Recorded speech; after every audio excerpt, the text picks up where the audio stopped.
বাবাজি, শোষাগরের বন্ধুরা, যারা হাসান হুসাইনের জীবনী শুনতে চাইছেন তাদের বলছি, এখান থেকে নোট করেন। আমার পছন্দটা ঠিক হতে পারে, নাও হতে পারে। এটা কে বলছেন? যিনি মানব মণ্ডলীর শ্রেষ্ঠ মানব মণ্ডলীর সব থেকে বড় তারকা জনাবে মুহাম্মদ রাসূলুল্লাহ সাল্লাল্লাহু তাআলা আলাইহি ওয়াসাল্লাম মজলিস থেকে উঠলেন, টুকটুক করে ঘরে গেলেন। আম্মাজান ফাতেমাতুজ জোহরা সামনে রয়েছেন, দাঁড় করিয়ে রেখে বললেন, বেটা, আমি তোমার জন্য একটা পাত্র ঠিক করেছি। আমি তোমার জন্য পাত্র ঠিক করেছি, তবে তার বাসস্থানের জন্য বড় বিল্ডিং নাই। তার কাছে সঞ্চিত জমানো কোনো সম্পদ নাই। যার বাসস্থানের ভালো বিল্ডিং নাই, সঞ্চিত কোনো সম্পদ নেই, তবে তার কাছে দুটো জিনিস আছে যেটা দেখে আমি পছন্দ করেছি। একটা হলো সে ইমানের দিকে ঠোস মজবুত ইমান তার কাছে আছে, আর তার কাছে সুজাহাত আছে, বাহাদুর আছে, হিম্মত আছে। তার হিম্মতের জন্য, তার বাহাদুরির জন্য আমি পছন্দ করেছি। তুমি কি বলছো বলো? হয়তো ফাতেমাতুজ জোহরা মাথা নিচু করলেন, আর হাসির একটা ভাব মুখে এলো, চলে গেলেন। আল্লাহ নবী বললেন, আসসুকুতু ফি মাহাল্লিল বায়ান দালুন আলা রিজা। যখন ফাতেমা মাথা নিচু করে নিয়েছে আর হাসির নমুনা দেখিয়ে চলে গেছে, তার মানে রাজি আছে। মেরে মোহতরম দোস্তর বুজুর্গ, বাপ পছন্দ করেছে, বেটি রাজি হয়েছে, তো বাপ এসে আজ আলী কাদরামাল্লাহ ওয়াজহুকে শুনিয়েছেন। আলী কাদরামাল্লাহ শোনাচ্ছেন যে আলী বিবাহে তৈরি? বললেন, ইয়া রাসূলুল্লাহ, হ্যাঁ। বলে, যান, সঙ্গে সঙ্গে অলিমার জন্য খাবারের ব্যবস্থা করেন, আর বিয়ের জন্য দেনমোহরের টাকাটা দেন। মেয়ের বাপ ছেলের কাছে টাকা চাইছে, হয়তো আলী কাদরামাল্লাহ ওয়াজহু মাথা নিচে করে বললেন, ইয়া রাসূলুল্লাহ, সংসারে রান্না হলে আমি দুমুঠো খেতে পাই, আপনার ঘরে রান্না না হলে আমি পানি খেয়ে মসজিদে নববীতে শুয়ে যাই। বিয়েতে খরচা করার মতো আমার কাছে কোনো পয়সা নাই। আমার কাছে কোনো, জোরে বলেন, পয়সা নাই। আল্লাহ রাসূল বললেন, যার কাছে বিয়ে করার মতো পয়সা নাই, ওর বিয়ে করার দরকার নাই। মুসলমানের ছেলে 4টে গাড়ি বিয়েতে ভাড়া করে বরযাত্রী এনেছে, ইমাম সাহেবকে বিয়ে পড়ানোর পরে আর ইমাম সাহেবের দেবার মতো পয়সা নাই। কি জি, ইমাম সাহেবের বেলা কত দেবে? 200 টাকা নেন। কোন লজ্জায় দিলি তুই? হ্যাঁ, কোন লজ্জায় দিলি? ছি ছি ছি ছি ছি ছি। তো যখন বিয়ে পড়ানোর পয়সা দেওয়ার ক্ষমতা নাই, তোর বিয়ে করার কি দরকার ছিল? মেরে মোহতরম দোস্তর বুজুর্গ, আমার জ্ঞানীজনরা, বুদ্ধিজীবীরা, হয়তো আলী কাদরামাল্লাহ ওয়াজহু বললেন, আমার কাছে কিচ্ছু নাই। আল্লাহ রাসূল বললেন, তাহলে বিয়ে হওয়া সম্ভব নয়। জমা পয়সা নেই তো কিছু মাল আছে, থাকলে ওটা বেচো। বললেন, ইয়া রাসূলুল্লাহ, ইয়া হাবিবাল্লাহ, আমার কাছে সম্পদ বলে কিচ্ছু নেই, ইল্লাহ জুলফিকার, একটাই শুধু তরবারি আছে যেটা যুদ্ধের জন্য ব্যবহার করি, ওইটাই আছে, আর আমার কাছে কিচ্ছু নেই। আল্লাহ রাসূল বললেন, ফাতেমা চাও না জুলফিকার চাও? যদি ফাতেমা চাও তো ওটা বেচে দাও। মদিনার মসজিদে খবর হলো, আলী তার নিজের হাতের তরবারি বিক্রি করে ফাতেমাকে বিয়ের জন্য দেনমোহরের টাকা জোগাড় করতে গেছে। আমাদের দেশের ছেলেরা তো মেয়ের বাপের কাছে ঝেড়ে টাকাও নিয়েছে, মেয়ের বাপের টাকায় গাড়ি ভাড়া করে বিয়ে করতে গেছে, তারপরে বিয়ের দিনে দেনমোহর দেয় নাই, বউকে পান খাইয়ে শোধ করেছে। কত বড় ছেঁচড় একবার ভেবে দেখেন। এত মেয়ের বাপের কাছে টাকা নিয়ে নিয়েছে, এর পরও দেনমোহর বাকি। হ্যাঁ না না, জোরে বলে। যেদিন মরে গেছে ওই দিন ঘাটের কাছে দাঁড়িয়ে বলছে, মাফ করে দিস, আমি তোকে মাফ করে দিই। তুই মাফ করবি কি আবার? তোকে মাফ করবি কি আবার? তুই ওর বাপকে মাফ করেছিস? এই, তুই ওর বাপকে মাফ করেছিস? শালা টাকা নিয়ে তবে বিয়ে করতে গেছিস, ওকে মাফ করবে? এটা শুনে রেখে দেন, যারা বলেছে ক্ষমা চাইলে হয়ে যাবে, কিচ্ছু হবে না। কবরের চামড়া গরম হয়ে যাবে, ও নিজেই বলবে, আগে টাকা ফেল, তারপর উঠবি। তার মাল যাতে দে, টাকা নাই তত নেই, কি দে দে। চালানা পয়সার জন্যে 40 ওয়াক্তের নামাজ কেটে নেবে। করা নামাজ আছে আপনার কাছে? করা নামাজ আছে? বিয়েতে তো ঝাড়াম করে মেরে দিয়েছেন, 1,20,000 টাকা দেনমোহরের পরিবর্তে হোক কাকা বেটা মক্কা বিয়ে করেগা। হ্যাঁ, একবার বিয়ে করে চলে গেছে 1,00,000 টাকায়, চালানা পয়সা শোধ করার ক্ষমতা নেই, এই 1,00,000 টাকা দেন মোহ দিয়েছে। তা বেশ করছি, দিয়েছিস, মরার আগে দিয়ে দে। বসে ধার করেই চালাচ্ছে। মেরে মহতম দোস্ত বুজুর্গ মনে রেখে দেবেন, ইসলাম ধার বাকিতে চলে না। আল্লাহ নবী বলেন যাও বেচো। যেদিন হয়তো আলী তরবারি বেচার জন্য তৈরি হয়ে গেছে, জানেন মুসলমানদের ভিতরে হালচাল এসে গেছে, থরথর করে কেঁপে গেছে। আলীর হাতের তরবারি দুশ্মনদের হাতে চলে যাবে। যার তরবারি ইসলামের জন্য উঠেছে, যার তরবারি দুশ্মনের মাথা কেড়ে দ্বিখণ্ডিত করেছে, আজ তার তরবারিটা বিক্রি হয়ে যাবে। সবাই চিন্তিত। হয়তো উসমানে জ্ঞানী রাদিয়াল্লাহু তাআলা রাস্তায় দাঁড়িয়ে আছেন, হয়তো আলী চলেছেন বাজারে বিক্রি করতে। ডাকছে, আলী আসসালামু আলাইকুম। কোথায় যাচ্ছে বন্ধু? বলে শোনো নাই, আমার জন্য বিয়ে ঠিক হয়ে গেছে ফাতেমার সাথে, আমি তোমার ভাইদা ভাই হবো। শোনো নাই? বলতে কি করতে হবে? বলছে তরবারিটা বিক্রি করে পয়সা নিয়ে আসি, অলিমা খাওয়াবো। বলে তরবারি বেচবে? বললে হ্যাঁ। মনে হচ্ছে যেন জানে না। তরবারি বেচবে? বললে হ্যাঁ। বলে যদি আমি কিনি? তালিক কাতে মাল্লা হজু দাঁড়িয়ে গেলেন, আর চোখের কোণে পানি এসে গেছে, আনন্দের পানি। বলছে বন্ধু, আমি চিন্তা করছিলাম কার হাতে বিক্রি হবে, কে কিনবে। তোমার মতো বন্ধু যদি তরবারি কেনে আমি খুব খুশি হব। বেচেও বুকটা আমার বড় থাকবে, বেচেও আমার বুকটা তাজা থাকবে, যে আমি জানবো আমার তরবারি আমার ভাইয়ের হাতে আছে। নিয়ে নেন। কত দাম? বললে ভাই দাম আবার কি বলছো? মমিনের দাম তো মমিনের ইচ্ছার উপরে, তুমি ইনসাফ করে দেবে, আমি ভালোবেসে দিয়ে দিলাম। এরকম যদি কেউ বিপদে পড়ে আপনার আমার কাছে কোনো মাল বেচে, দাম পাবে তো? কথা বলেন।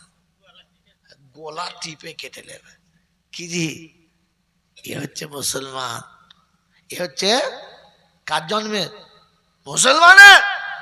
একজন হয়তো ফাতেমা তো জোহরা যে স্বামী হবে, তিনি ইনসাফের সঙ্গে ছেড়েছেন। হাসান হোসেনের বাপ এরকম হতে হবে, তবে হাসান হোসেন হবে। আজও হাসান হোসেন আবার আসবে, আপনি এরকম বাপ হন আবার আসবে, আবার হাসান হোসেন আসবে।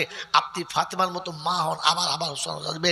নবী আসবে না, কিন্তু হাসান হোসেন আসবে না এটা আল্লাহ বলেন নাই। নবী আসবেন না, আব্দুল কাদের জিলানী আসবেন না এটা বলেন নাই। মেরে মোহতম দোস্তর বুজুর্গ আল্লাহওয়ালা ভাইরা, জ্ঞানীজনরা, সতী মানুষরা, হাজরত ফাতেমা তো জোহরার স্বামী আলী তরবারি বেচবে, আর হয়তো উসমানের জ্ঞানী বললেন আমি কিনবো। দাম? বলে আপনি ইনসাফ করে যেটা দেবেন সেইটা। বলে ভাই এটা ভুল হচ্ছে, কারণ আপনার মালের আপনি দাম বলুন, 2 টাকা কম বেশি করে আমি নিয়ে নেবো, ঠিক আছে। বললে ভাই শোনেন, আমি আপনার মতো খদ্দের পেয়ে এতটা খুশি যে দাম বলার ইচ্ছা নাই, আপনি নিয়ে নেন। বললেন আমি যা দেবো নেবে তো? আমি যা দেবো নেবে তো? বললে হ্যাঁ, আপনি যা দেবেন তাই নেবো। হয়তো উমরে ফারুক তরবারি নিয়ে ঘরের ভিতরে চলে গেলেন, একটা থলিতে করে বাঁধা 500 সোনার টাকা এনে বললেন এইটা। হয়তো আলী হাতে নিয়ে বললেন এটা, কারণ এই টাকাতে এরকম তরবারি 50 খানা কিনতে পাওয়া যায়। এতটা? বললেন শোনো, তুমি তোমার ইনসাফ করে আমার হাতে ছেড়ে দিচ্ছ মালটা, আমি আমার ইনসাফ করে দামটা দিয়েছি। ও আলী, আমি তরবারির দামে তরবারি কিনি নাই, তরবারির স্পর্শওয়ালার হাতের দাম দিয়েছি। তরবারি কার তরবারি, কার হাতের তরবারি, ওই হাতের স্পর্শের দাম দিয়েছি, তরবারির না। আজ পৃথিবীতে স্পর্শের দাম বেশি, এটা ইসলাম থেকে ধার করা। সর্বপ্রথম স্পর্শের দাম হযরত উসমানে গনি দিয়েছেন 500 সোনার টাকা। 500 টাকা পেয়ে আলীর তো ভেতরটা কুচিটা বাগে বাগ।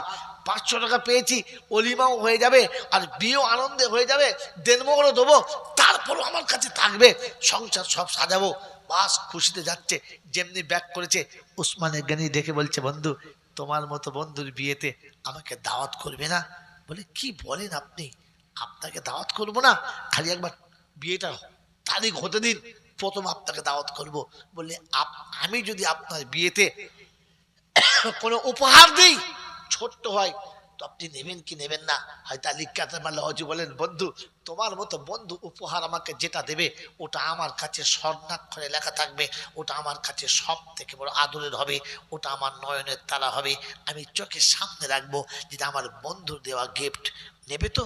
বললে হ্যাঁ। বলে অত বড় গিফট নিতে গেলে চোখটা বন্ধ করতে হবে, চোখটা খুললে হবে না, তাই চোখ বন্ধ করে হাত পাতো, আমি তোমাকে বিয়ের আগে একটা গিফট দিয়ে দিচ্ছি। হয়তো আলী কারামাল্লাহু হাতটা যেমনি বাড়িয়েছেন, হয়তো উসমানে গনি রাদিয়াল্লাহু আনহু তরবারি হাতে দিয়ে বললেন, বন্ধু এ তরবারি তোমার হাতে মানায়, পৃথিবীর আর কারো হাতে মানায় না, তাই যার তরবারি তার হাতেই থাক, অন্য কোথাও না।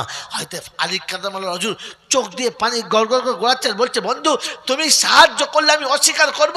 কারো কাছে ধার করে নিয়ে বিয়ে করতে আমি রাজি ছিলাম না, তাই আমাকে সাহায্য করতে এমনি করে ব্যাক করে আমাকে সাহায্য করলে, এটা আমি কখনো কল্পনা করতে পারি নাই। বললেন, বন্ধু জীবনে কোনোদিন যদি সুযোগ আসে তো তোমার এই ঋণ আমি সেদিন শোধ করেই দেব, শোধ করেই দেব।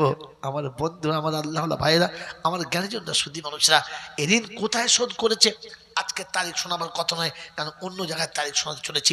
মেরে মোহতরম দোস্ত বুজুর্গ, হযরতে আলী কারামাল্লাহু ওয়াজহুকে সেদিন উসমানে গনি দেখিয়েছেন স্পর্শের দাম কত, ভালোবাসার দাম কত। এর নাম হলো হযরতে আলী কারামাল্লাহু ওয়াজহু। মেরে মোহতরম দোস্ত বুজুর্গ, বিবাহের পরে হয়তো ফাতেমাতুজ জোহরা হয়তো আলীর ঘরে চলেছেন। প্রথম হাসান হুসাইনের মা স্বামীর ঘরে পদার্পণ করেছেন। কয়েকদিন হয়ে গেছে, আর ফাতেমা আসে নাই। আল্লাহর নবী সাল্লাল্লাহু তাআলা আলাইহি ওয়াসাল্লাম ভেতরটা ছটফট করছে। ফজরের নামাজ পড়ে বললেন, আমি একটু ফাতেমার সঙ্গে দেখা করতে যাব।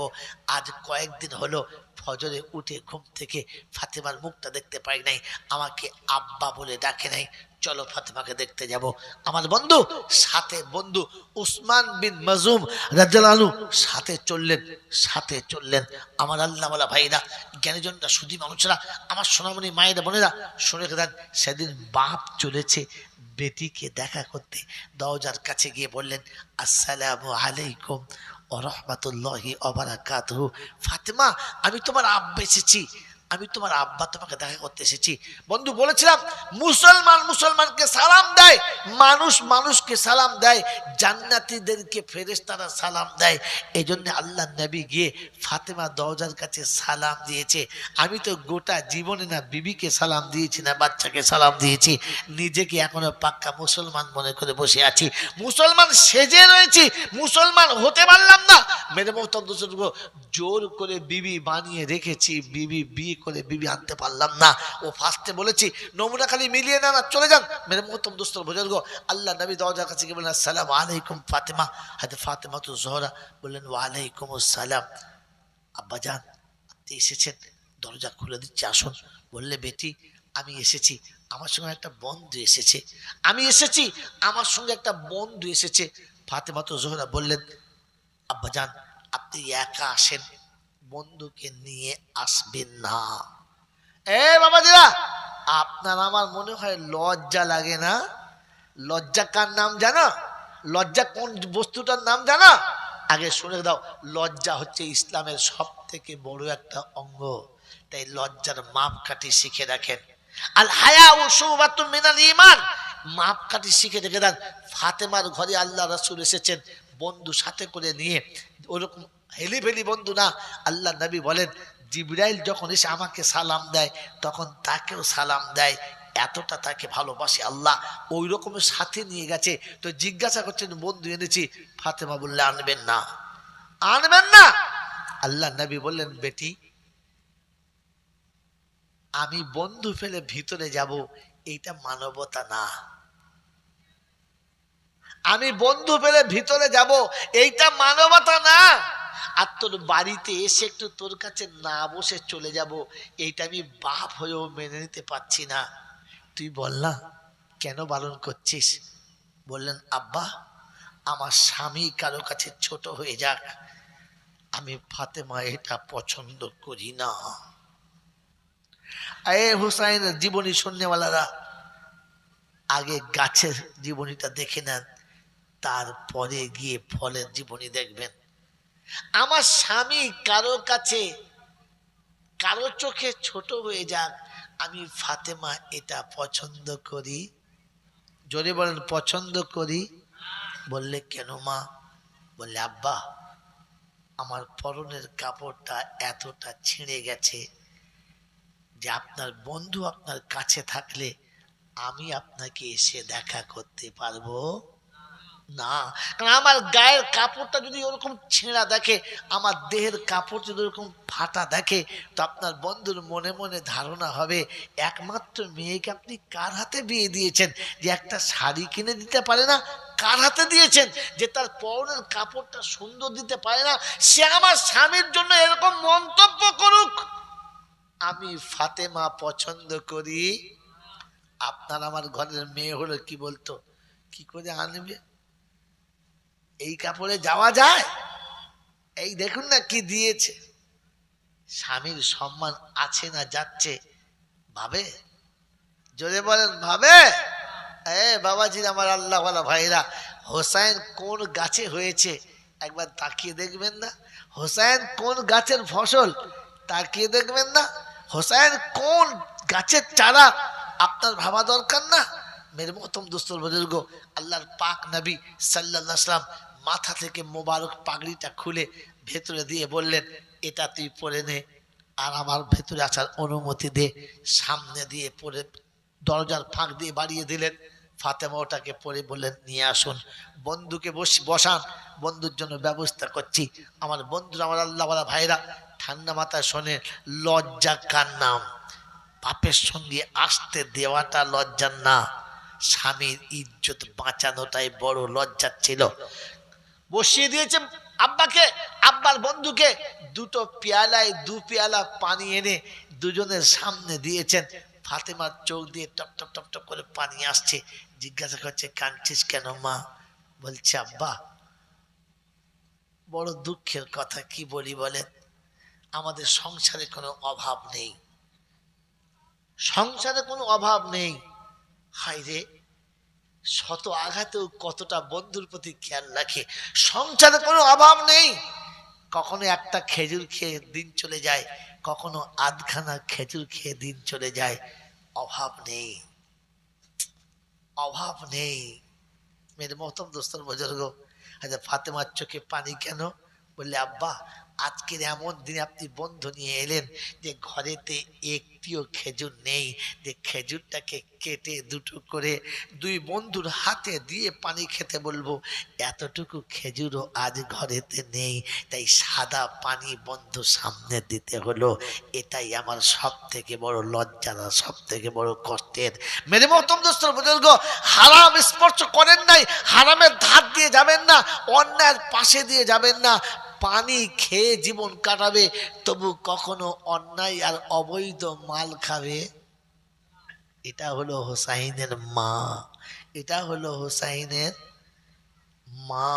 মেরে মহতম দোস্তর বুজুর্গ, আমার আল্লাহওয়ালা ভাইরা, জ্ঞানীজনরা, সুধী মানুষরা, বিয়ের পরে থেকে মরণের দিন পর্যন্ত কখনো নতুন শাড়ি কোমরে তুলতে পারলেন না, পুরাতন শাড়িতেই গোটা জীবনটা কেটে চলে গেল। আমার বাবাজিরা, আমার আল্লাহওয়ালা ভাইরা, জ্ঞানীজনরা, সুধী মানুষরা, বিয়ের পরে পেলেন না, প্রথম সন্তানের পরে ভেবেছিলেন নিশ্চয়ই এবার স্বামীর ঘর থেকে একটা ভালো শাড়ি পাবো, সেদিনও পেলেন না। দ্বিতীয় সন্তানের পরে ভেবেছিলেন নিশ্চয়ই আজকে একটা ভালো শাড়ি পাবো, সেদিনও পেলেন না। গোটা জীবনেই পুরাতন শাড়িতে কাটিয়ে গেলেন, কোনো দিন অভিযোগ করলেন না। আমার আল্লাহওয়ালা ভাইয়েরা, জ্ঞানীজনরা, সুধী মানুষরা, আমার সোনামণি মায়েরা, বোনেরা, আমি আর আপনি ঠান্ডা মাথায় মনে রেখে দিই, পিয়ারা নবী সাল্লাল্লাহু তাআলা আলাইহি ওয়াসাল্লামের কন্যার এই কলিজার টুকরো ছোট্ট ছোট্ট বাচ্চা দুটো বড় গুরবাতের জামানায় কোলেতে এসেছে, কখনো কোল থেকে নামালেন না। আমার বন্ধু, এইরকম দুঃখের দিনে হযরত আলী কারামাল্লাহু ওয়াজহু সারাটা দিন মেহনত করার পরে এতটুকু খাদ্য শস্য নিয়ে এলেন, এতটুকু আনাজ নিয়ে এলেন, যে সন্ধ্যাবেলায় ইফতারির জন্য মাত্র দুটো রুটি তৈরি হয়েছে।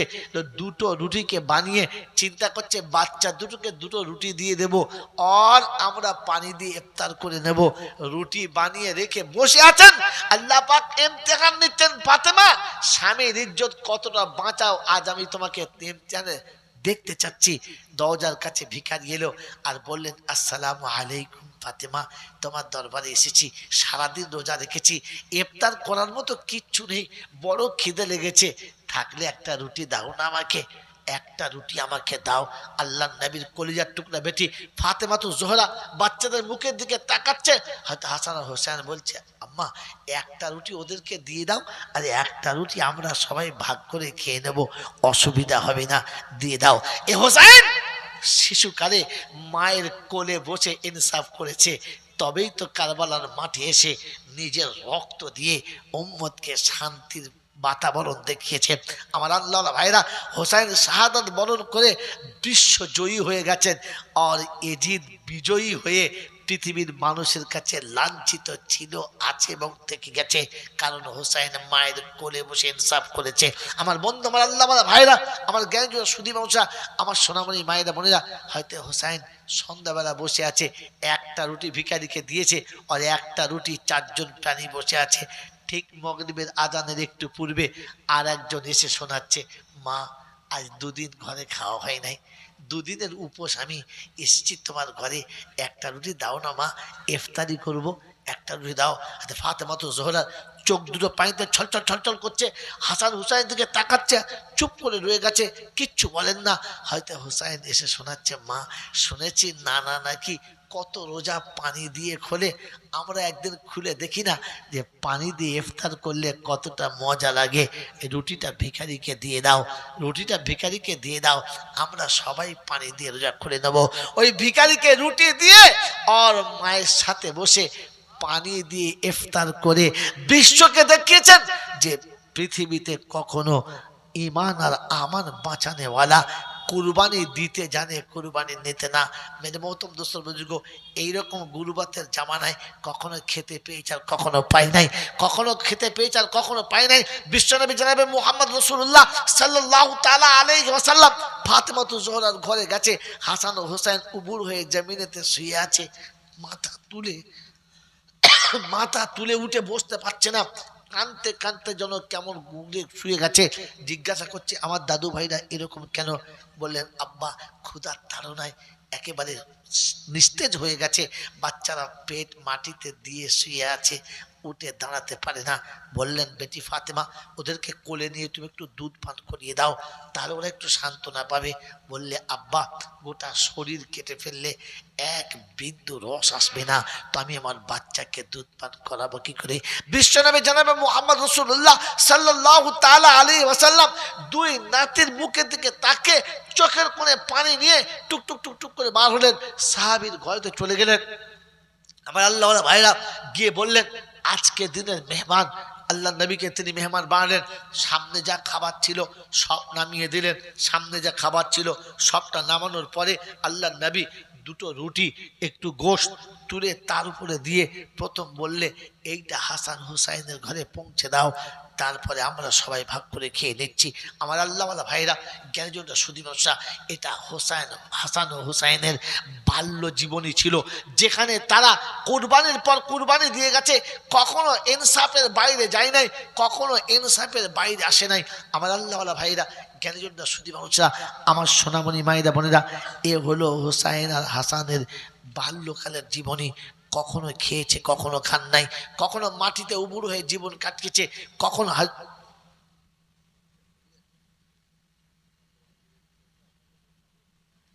দোষটা তো আপনার, আমি তো যাচ্ছিলাম কোরআনের সঙ্গে বলতে, আপনি হাসান হুসাইনের জীবনী বলতে বললেন, তো আমি ব্যাকে শোনাচ্ছিলাম, তাফসীর শোনার জন্য মানুষ অপেক্ষা, আপনি কেঁদে দিলেন, আপনি ওইদিকে গেলে আমি কি করে যাব?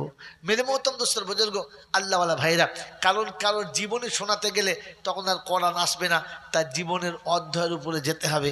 আমার আল্লাহওয়ালা ভাইরা, খালি এত শুনিয়ে দিচ্ছি যে বিশ্বনবী জনাবে মুহাম্মদ রাসূলুল্লাহ সাল্লাল্লাহু তাআলা আলাইহি ওয়াসাল্লাম এত বেশি ভালোবাসতেন, কখনো কখনো মসজিদের মেম্বরে খুতবা দিতে যেতেন, আর বাচ্চা হাসান ও হুসাইন ছুটে গেলে আল্লাহ নবী কোলে তুলে বসিয়ে নিতেন, আর বাচ্চাকে কোলে নিয়ে তারপরে তিনি খুতবা দিতেন, এত ভালোবাসতেন।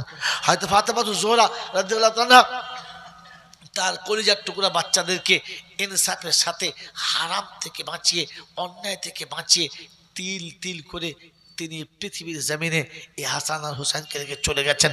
আমার বন্ধুরা, আমার আল্লাহওয়ালা ভাইরা, জ্ঞানীজনরা সুদী ব্যবসা এনে শুনিয়ে রেখে দিচ্ছি, হাসান ও হুসাইন যদি আমাদের জীবনে ফিরে আনতে চাই, আমরা যদি ও জায়গায় যেতে চাই, তো তাহলে প্রথমে অন্যায় থেকে আমাকে বাঁচাতে হবে, অন্যায় থেকে আমাকে সরিয়ে নিতে হবে। আর আমাকে হোসাইনের সঙ্গে আসতে গেলে, কিয়ামতের ময়দানে হোসাইনের সঙ্গে উঠতে গেলে আপনাকে সব সময়তে শয়তানের বিপক্ষে যেতে হবে, দুশমনের বিপক্ষে যেতে হবে। কোরআন আপনার পক্ষে নিতে হবে, ঈমান আপনার পক্ষে নিতে হবে, ইসলাম আপনার পক্ষে নিতে হবে। আমার বন্ধুরা, আমার আল্লাহওয়ালা ভাইরা, জ্ঞানীজনরা, সুধী মানুষরা, এজন্য শুনিয়ে দিচ্ছি, ঠান্ডা মাথায় মনে রেখে দেন যে কোরআন আপনার আমার জীবনে যাবে। আল্লাহ পাক রব্বুল আলামিন উম্মতকে নমুনা দিয়ে পৃথিবী সাজিয়ে রেখেছেন আর শুনিয়ে রেখে দিয়েছেন যে কোরআন তোমার জীবনে যেন থেকে যায়, তাহলে তুমি তোমার পরিবর্তনের জায়গাটা পেয়ে যাবে, তুমি তোমার ভবিষ্যতের মেন টার্গেটের জায়গাটা পেয়ে যাবে। আমার বন্ধু, আমার আল্লাহওয়ালা ভাইরা, জ্ঞানীজনরা, বুদ্ধিজীবীরা, আল্লাহ পাক রব্বুল আলামিন আপনাকে আমাকে শুনিয়ে দিয়েছেন, ইয়া আইয়ুহান নাস ইত্তাকু রাব্বাকুম ওয়াখশাউ ইয়াওমান লা ইয়াজজি ওয়ালিদুন আন ওয়ালাদিহি ওয়ালা মাউলুদুন হুয়া জাজিন আন ওয়ালিদিহি শাইয়া ইন্না ওয়াদাল্লাহি হাক্কুন ফালা তাগুররান্নাকুমুল হায়াতুদ দুনিয়া ওয়ালা ইয়াগুররান্নাকুম বিল্লাহিল গারুর। সূরা লোকমানের একদম শেষ দিকে গিয়ে শেষ আয়াতের আগের আয়াতে পরিষ্কার করে শুনিয়ে দিলেন, ও বিশ্ব মানব, হিন্দু হওয়ার, মুসলমান, জৈন হওয়ার, খ্রিস্টান, দেশে থাকুক বিদেশে, কালো কিংবা সাদা, শিক্ষিত কিংবা মূর্খ, নারী হোক কিংবা পুরুষ, সবার কাছে আমার আবেদন, সবার কাছে আমার এলান, আমাকে ভয় করো, কিয়ামতের কথা মনে করে ভয় করো। যেদিন সবাইকে কিয়ামতের ময়দানে আসতে হবে, ইল্লা সাইহাতান ওয়াহিদা, এক আওয়াজ আসবে, আর এক আওয়াজে পৃথিবীর প্রত্যেকটি মানুষ নিজের কবরের মাটিকে ঠেলে ফেলে উঠে পড়বে। কোরআন হচ্ছে ওয়া ইযাল কুবুরু বুসিরাত আলিমাত নাফসুম মা قدمت وأخرت يا أيها الإنسان ما غرك بربك الكريم। বাবাজিরা, সোনার লাইলা, জ্ঞানীজন, সুধী মানুষরা, ও আবার যখন হবে পৃথিবীর জমিন ধস নামবে আর প্রত্যেকটি মানুষ তার কবর থেকে টুক টুক টুক টুক করে উঠবে। ওঠার পরে প্রথম তার আমল নামা দেখে সে অবাক হবে, আল্লাহ কি রেখে এসছে আর কি নিয়ে এসেছে। সেদিন মনে হবে যা কিছু ছিল সব তো আমার কাছে আমার দেওয়া। বাবাজি,